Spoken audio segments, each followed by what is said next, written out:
a start to 2021 for Toronto FC, and the good news, we've only just begun.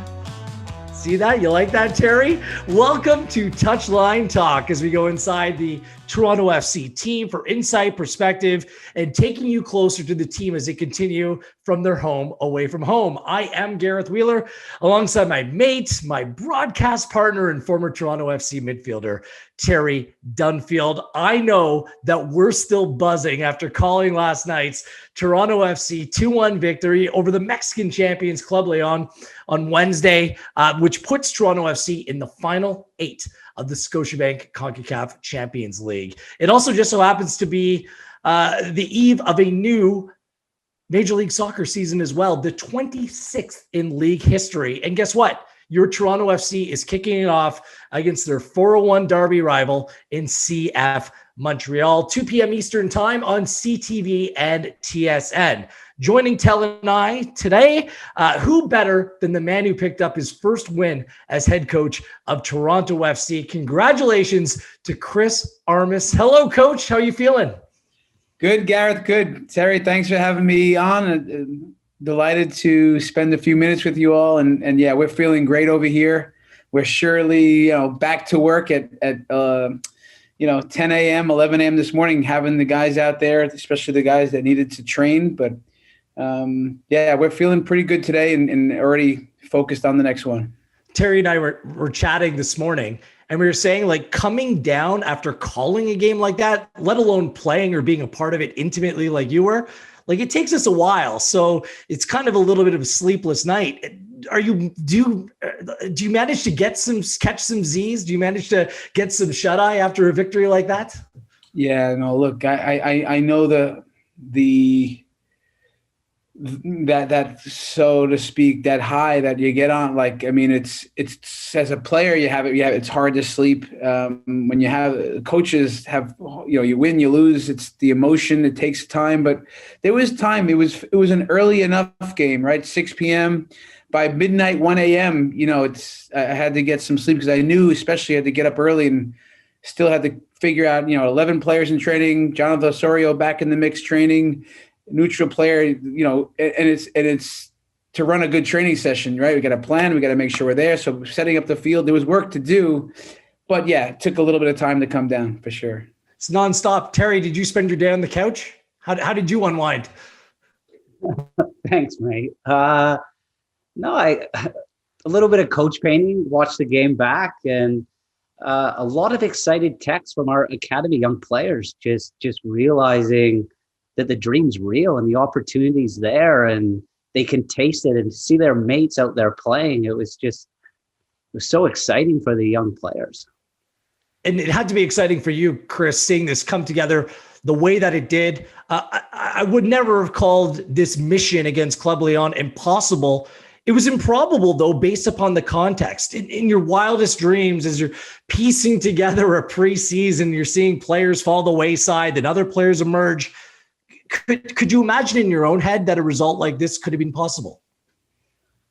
Listen, when I spoke in front of the team and, understanding over these last few months, some of the challenges and what we've had to face to see the group stick together, there's been the no excuse dialogue. Like, we're really not going to we're not saying, hey, no excuses, but then behind the scenes making excuses.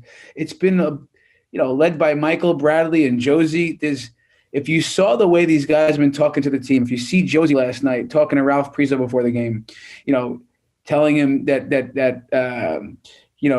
what was he saying? Montez is going to know. He's going to know who you are after this game, And I saw that, and then seeing Josie celebrating after, pure joy. Guys could hear them, Alejandro Pazuello, Josie, in the stands. You can hear them. It was inspiring. So before the game, when I'm standing in front of the team and say, hey, we are moving on.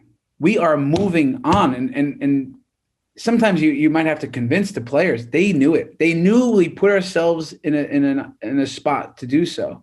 Of course, you have to now show up. You have to deliver. You're going to have to put out fires on one end of the field. You're going to execute. You got to stick to it. You got to still press in the right moments. Again, and then, of course, yeah, I know what the players almost don't know. Club Leon, that's a good team. the market value, if you look at some of those players, those are good players. It's a well-coached team in middle of their season. Yeah, I knew it was going to be a challenge, but we didn't talk about it too much. We just wanted to be aggressive and go after it. And then we knew that we'd have a chance because our aggressiveness would disrupt what they were trying to do, at least on paper, Have you started making those no excuses Chris Armas t-shirts and hoodies? Yeah. Like I know someone at Real Sports, Chris, we can get these fired up.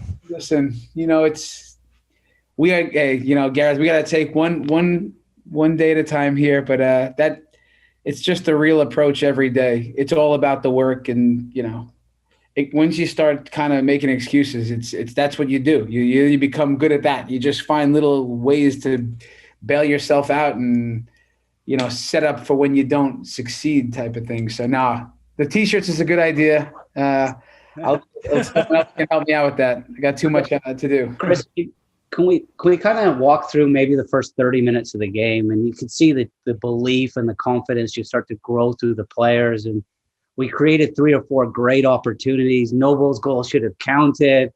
What's kind of at that moment going through your head? You know what? At the hotel before we left, I just only said a couple of things, and I had a visual after our lineup and the reserves. I showed them a picture of a field.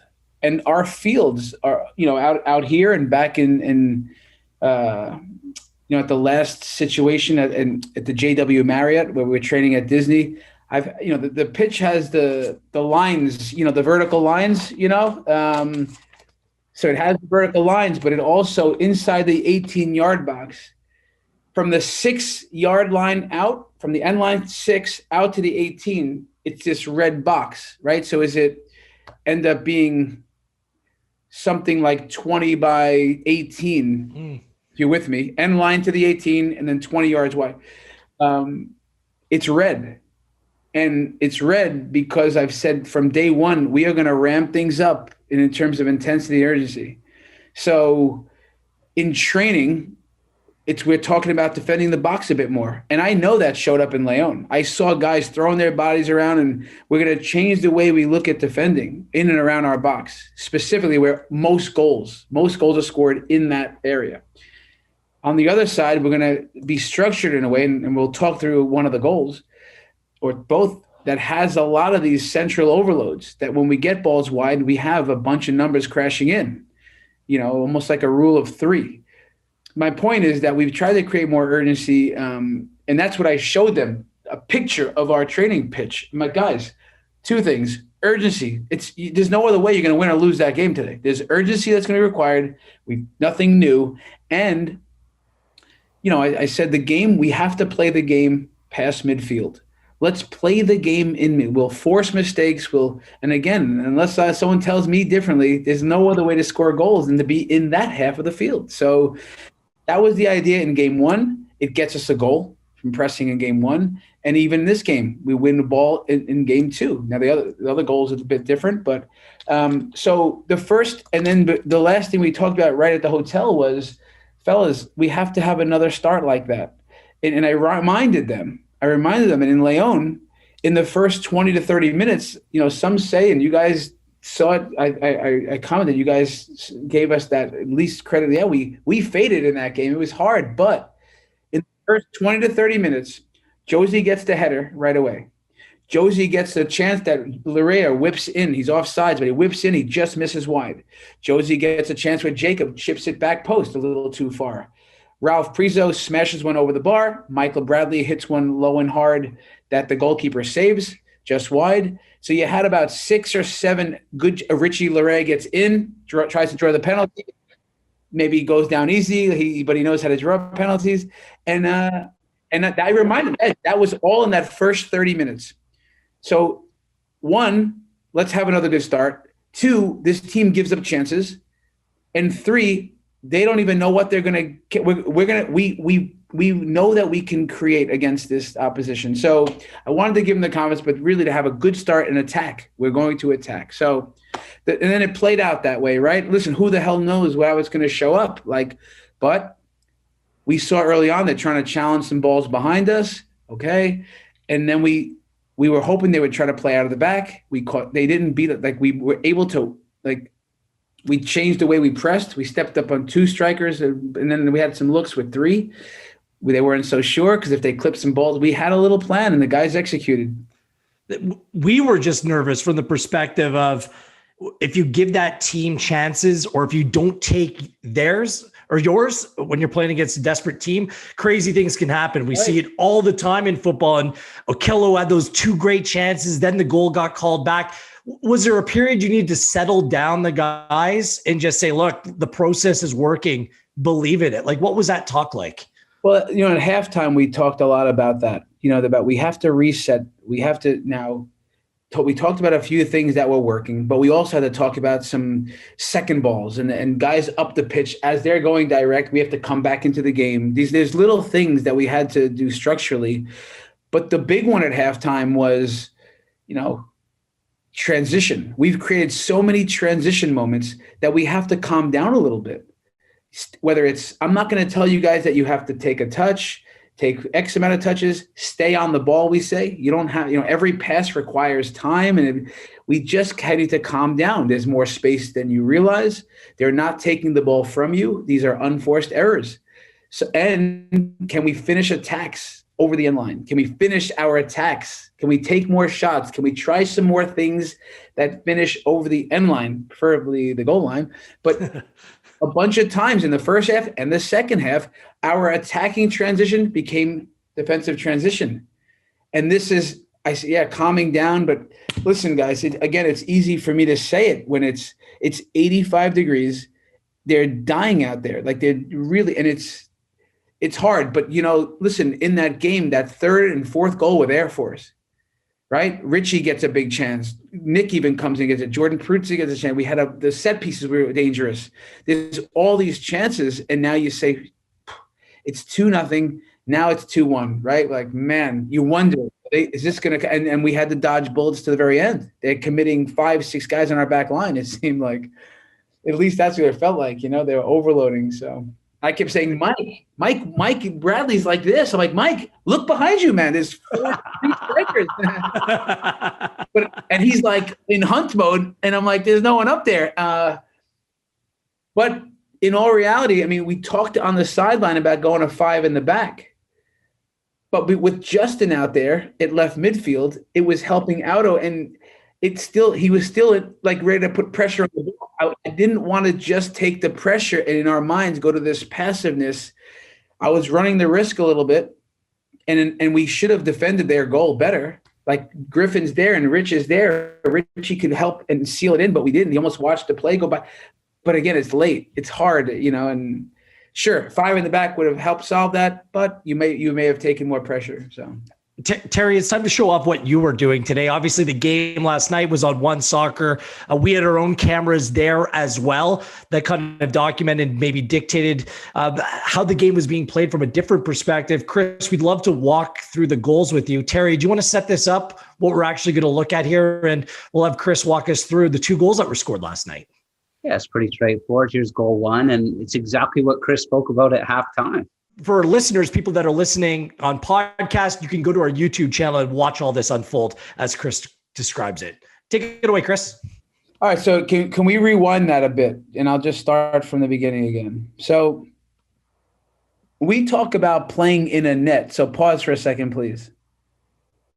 Yeah. So if I had my arrow, what I would do, you almost can connect the line to all of the red players. So it'd be Noble Okello to Jacob to every player connects to every nearby player. And when you take a picture, that looks like a web. So we call that our net. And we want to be able to attack in this net or this fairly narrow connected structure, because we think that oftentimes, even with the ball, we can play quickly with short, quick combinations and then play for a second. We'll play. When we win the ball, of course, we're going to open up, but be ready to pause now. I'll tell you, we start going. So now we still can create overload centrally while we're creating width. So is the width being created from our fullback? Is our width oftentimes, those wingers? But, we're trying to play like in this Jacob Schaffelberg on the left wing, he's still providing width. Our fullbacks like Auto can provide, and that's why we play with these vertical lines in training, so they're not in these same channels. But anyhow, here we are. We play direct, right? I think it's Marky Delgado that. Can we play that? Let's see. Yeah. So we told them there'd be space to the left and right of their center midfielder, Colombato, and then we can play. And now pause for a second. Can we pause it for a sec? Good. So we can see Noble Okello, Michael Bradley, who we've asked to join the attacks a bit more, right? And Ralph Priso can cover behind him, who's in the center circle just beyond midfield.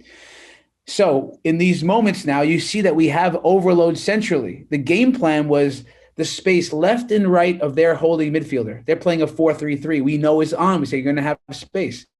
You also have with Richie Larea coming. So now that's that. Once we can now attack centrally, we keep going. And if the space becomes wide, then we know that once the ball comes back, so you'll see, keep going here. Pat Mullins staying up high central. Attacking central. We try to launch the attack. It doesn't work. And now all the numbers centrally coming. Good. So rewind a little bit. The other part about our attack that's we've had to work really hard, you can pause it there, yeah, and play it, is the center backs and the back line. They have to get to midfield and push. It pushes everywhere, defending the midline. So if we even lose the ball in these spots, we're in place. It's almost like we've created the ideal condition to counter press and win the ball back.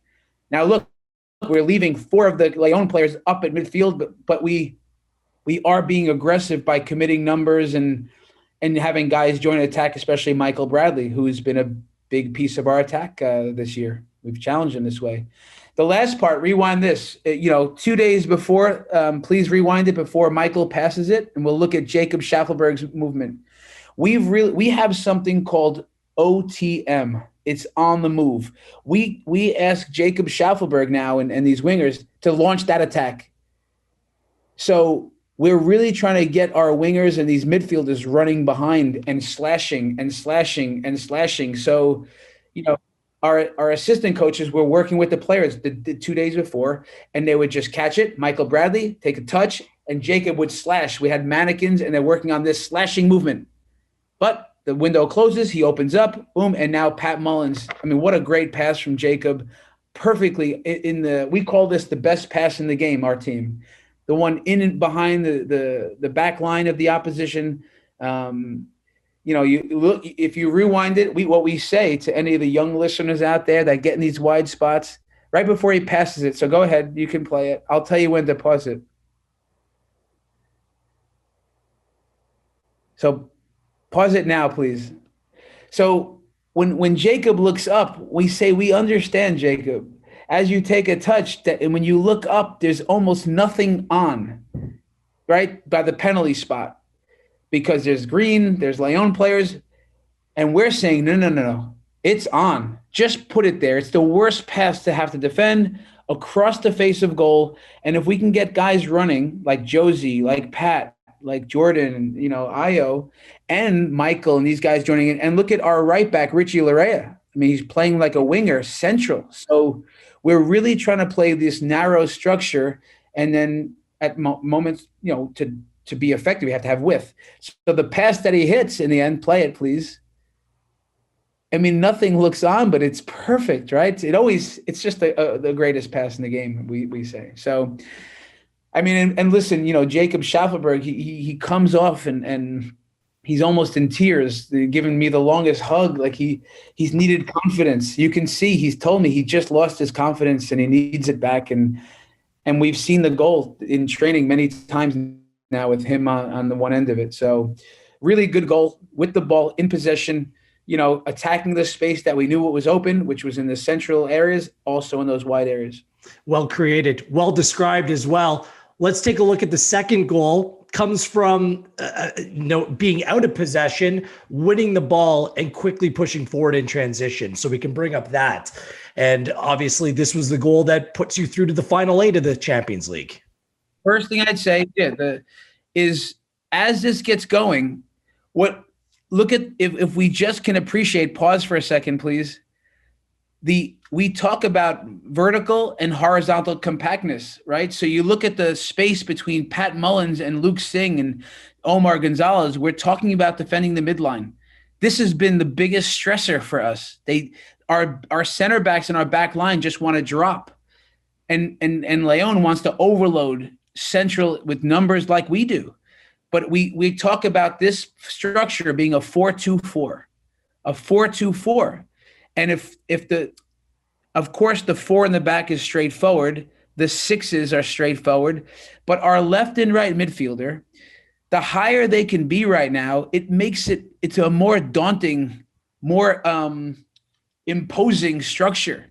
Like any time that they pass the ball along their back line, we can launch an attack with a striker, a 10, because Noble is stepping up oftentimes. In this scenario, it might be Nick, let's say. And then, of course, Justin's in. But that 4-2-4, our outside midfielders being on the front foot, it's a really imposing structure. So, yeah, here we are. We call this our mid-block. We call this compact pressing. So here we go. If we play the clip, we're ready to launch an attack at any moment. We didn't want to let them build attack. So there's the first attack. They start going. We force them to start to play forward. And you see Ralph and Justin up in the mix. We win the ball centrally, and now it's a moment to attack. And you see that Justin gets fouled from behind and still scores the goal. But if you can rewind that for a second. So we rewind to the beginning here on the pass So one of our pressing triggers is to go on the pass, right? So as soon as the ball starts traveling, can we start to go and put pressure and force something to uncomfortable? Justin Morrow's our left midfielder. Look how interior he is, right? And it forces a mistake. And now look at Justin, how interior, our narrow structure, that net is tight. It just means that we have a lot of players that can now launch from central areas and attack. So yeah, the design here is that we create the player on the ball that we start running at. Yeah, it makes him a little bit uncomfortable. He has to start to dribble, and we lure him into a pass centrally, right? So if you look at this here, I'll just talk through it one more time. So here we are, we're waiting. They never know when we're coming, but we're coming, right? Justin's on the front foot. We're ready. Pat's going. He goes. And we're trying to force it into our numbers where we have a lot of our net. Look at our net right now. Ralph reads it, drives with it, calms down. There's that slashing run that we talk about, that on the move, and he gets fouled but stays with it and scores. So, yeah, I think these two clips are really good examples of this internal dialogue that we're saying, hey, guys, I've seen in the past what you guys can do. You're built a possession-based team. You can manipulate and control games with the ball, move opposition around. We're going to do that. We're going to do it a little bit differently. We're going to do it quicker and more vertical. We're still going to use back passes. We're still going to use some resetting. We're still going to use some of those principles, but we are going to add to it. But the big one is this mentality and idea that when we don't have the ball, we can be equally as dangerous.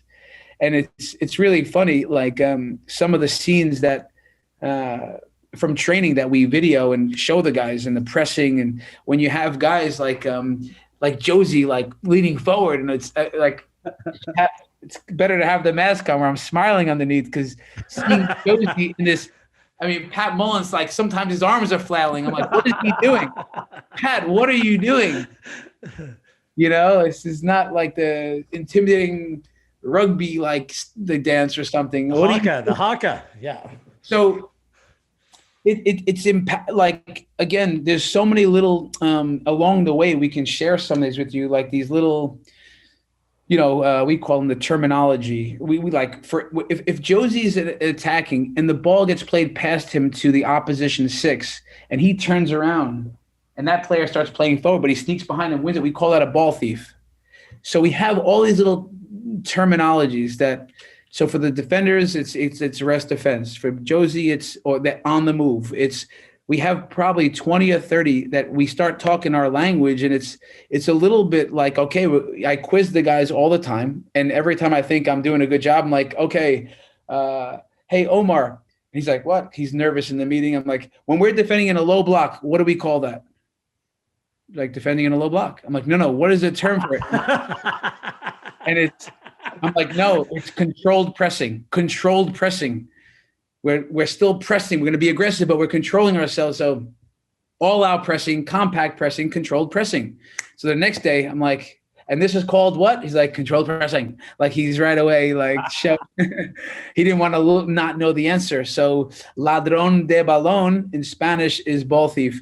So we're trying to just implement these words. And now some might say, yeah, it's a little bit like the guys have to think too much. I'm like, no. It's not handcuffing them. It's empowering them, that they imagine, like in the game when I'm watching and we're like attacking, and Omar, I call his ass out on it Omar up, like they must think I have eyeballs that like a lizard can look both ways. But I'm always on them for these details. This is today in the 5v5+1 with Talon Maples, who's a trialist. It's like, it's our style of play is reliant on the details. And I think the beauty of it is when we're attacking up that left side, that our right back must be up in interior connected to the net.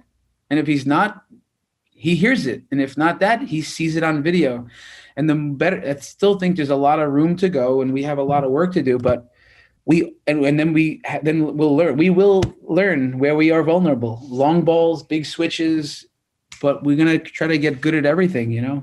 We're going to keep you for another couple minutes, Chris. Please don't tell Toronto FC media relations. They will hunt us down. No, that we it's okay. Have no time with you moving forward. Terry, did you have any questions stemming from that? No, that was fantastic. And it's pretty cool to see it play out. It's great stuff, Chris. And just saying that you're scratching at the surface and there's more to come. And I'm just excited for what's ahead. And I guess Montreal is going to come around pretty quick. No kidding. Yeah. Chris, I have a question stemming off that, especially when it comes to all the coordination and the various types of pressing. I think we addressed it on the broadcast last night because it really takes a team effort. If one player is out of position, not playing their role, maybe a step slow, then that press can then become vulnerable. Are you surprised how quickly that you got the buy-in from the group, that it's clicked with some of these players who, let's be honest, haven't seen a lot of significant minutes playing at that level, at that quality in a game of that magnitude before? Yeah, no, I'm what I was surprised with straight away was that the commitment from Pozuelo, Josie, you know, because they're not known to be like, they're known for their playmaking and elegance and intelligence and attacking, abilities. So, but to see Alejandro, he said publicly in the media early on, when I become a coach, I want to be like coach like that. Like I think he truly believes in, okay, maybe it's like Barcelona, win the ball back quickly, the counter pressing, or Pep Guardiola, still they defend the midline, and Jurgen Klopp's Liverpool. But I do think he enjoys being the aggressor that way. So for me, I wasn't sure like how that would be received by those guys and even Michael. But Michael, I mean, he covers the most ground in training every day. He's had a bunch of interceptions again in this game, and that helped the buy-in from everyone else. And I still knew there was going to be questions, and there might come questions, right? If it doesn't work one day, but we're not going to be a one-trick pony here. So I was surprised at that. I'm not surprised that there's a lot of good guys there, good players, and that the modern game, I mean, which I think it's moving more towards this aggressiveness in both ways, and whichever team you think is the best these days. Yeah, okay, PSG is sitting back a little more and counterattacking, but with Liverpool and Bayern and Man City, there's a big commitment from top players, the Sterlings of the world and Salahs, to come back and defend and to just have meet that demand of a real game against real teams. So, yeah, listen, there's work to do, honestly, because there's also fatigue when you get tired. So then what? So then we talk about a 4-4-2 or a 4-2-3-1. We have different ways we're going to start to be able to press, and that's going to come. So some opponents, we may press with our one striker, just shield it one way, mark their 6 with your 10. Maybe it's you step up one and you can press with your eights or your wingers. Maybe you drop your striker and your 10 and you just press with we're going to have I think with this team, because they're so intelligent based on opposition, we can press in different ways with different people in different parts of the field. But it's still going to be, for me, about taking time and space away, whether it's an all-out pressing around their goal or even the habit of blocking a cross. You stop 8 yards short and put your hands behind your back, or you do it in a real way where you get close, move your feet, use your arms the right way. So it's still going to be always about this aggressive nature to make opposition feel uncomfortable. That's not easy, guys. It's not. No, and it's not easy doing it over the course of a 34-game regular season as well. That's what you're embarking on this Saturday. You've won a supporter shield before, Chris. What's going to be the biggest challenge for this group, starting with Montreal on Saturday and seeing this all the way through to November? I think the biggest challenge for our team, and maybe for most teams, is staying healthy. It's always important. It really is. I think staying healthy, can center back staying healthy, and along the way, I think tweaking the roster here and there and adding little pieces and making sure strategically we address things. We haven't done a lot. We're assessing and we're looking, and Ali Curtis is working hard at when he makes moves, that it's going to be the right move. So I think it's staying healthy, still being proactive with the roster, and understanding that, it'll come a point fairly quickly that we're not going to sneak up on any teams, right? So it's, I've learned when I came from New York that, we became a team that can press high and press in a mid block. And I don't always love defending low, because I think then you got to get really good at all the other things. Like I'd rather address things up the pitch. But I think that the main thing, if this team can stay healthy, right? And now you're getting young guys more minutes, and they start really getting closer. One, they get closer. Two, they push the other guys, right? There's this internal competition that makes us all better. So I think it's us against us in many ways. And then understand the last part is, look, the league is getting better. Teams are spending more money. I think the coaching is getting better. So those are little challenges along the way, but I like our chances if we just can stay healthy. Terry, I'll let you jump into it after this, but because I think a lot of fans, and it's one of the downsides of you guys being in Orlando and just not being up here in front of us on a regular basis. And I know fans are asking, okay, there's a bunch of guys already injured in this group, right? I mean, there's no secret. I think you're missing up to 10 first team players. Would you classify these injuries? Some of them are kind of random, fluky. Is there any method behind it? And what can you do to kind of try to minimize that impact on your team moving forward? I think we're past this little, this little flurry of injuries, right? Like, if we're really just it's always hard to know. It is probably case by case, but at the same time, some of the injuries that have come up were injuries from the past too. So, okay, if Justin has tweaked his calf a few months ago, he's had that injury, right? So why did it come back? Well, I don't know. Is the training too intense? Did he not have a productive offseason? Is he hydrating? Is all these things, or is it, is the player getting older? And there's all these questions, but there's no doubt about it that if we just talk about real information and logic, which is what I'll usually go to, think about the offseason. We're already in a really interesting time, COVID, right? And then there's a coaching change and the performance team, right? Jim Liston leaves town. What does that mean? Well, guys' off-season programs are affected. When I ask on my interview, hey, what's going on? I'm not sure.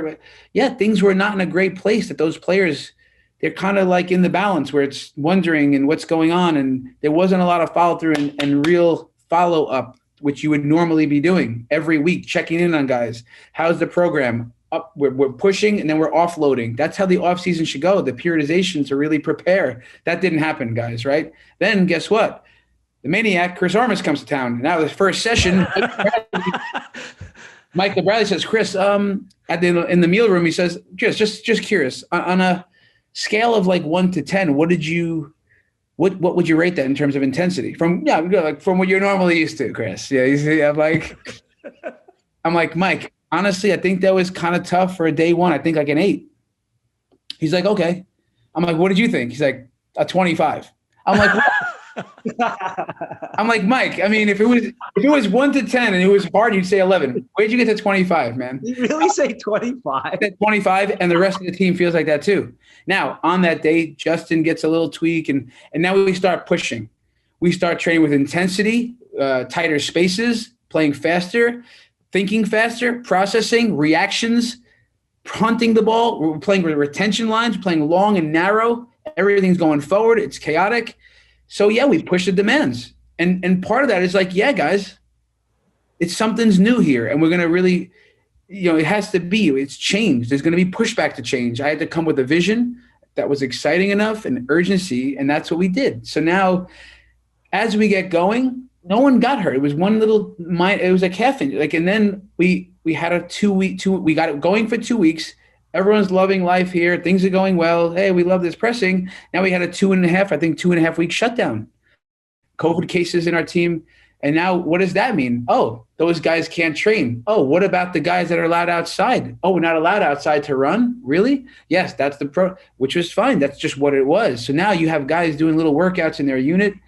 So we went up, we came down, and we're a few weeks away from Champions League. You kidding me? So now we got to start training. So what do? You either don't train with intensity, train with some intensity, try to manage that, which is what we did. So yeah, we a couple of more guys along the way, and in saying that, everything's been fairly minor. So you got guys like Josie. It's a short term. Osorio already back training full out. Justin Morrow back in last night. Nick DeLeon had a little thing back in last night. Just Chris Mavinga is close. He's really close. He's doing a lot. So, well, we've now had a proper preseason. We have Stephen Haynes. Yeah, we have Stephen. We have Pierre Barriou. We have good weather. We have consistency. We're controlling what we can control: the meals, the hydration, the massage, and we're good. Look, we're getting fitter. We're getting stronger. And listen, when Klopp got to Liverpool, there's a lot of injuries right away, right? It's just, to be fair, like we are changing. We're sprinting a lot more. Toronto, I think they're a great team in the past. They are. Like, there's no secret. I've had to coach against them. They're good. Like, but they're one of the teams that every game covered one of the most distances physically, but they were the lowest in the league in sprint distance.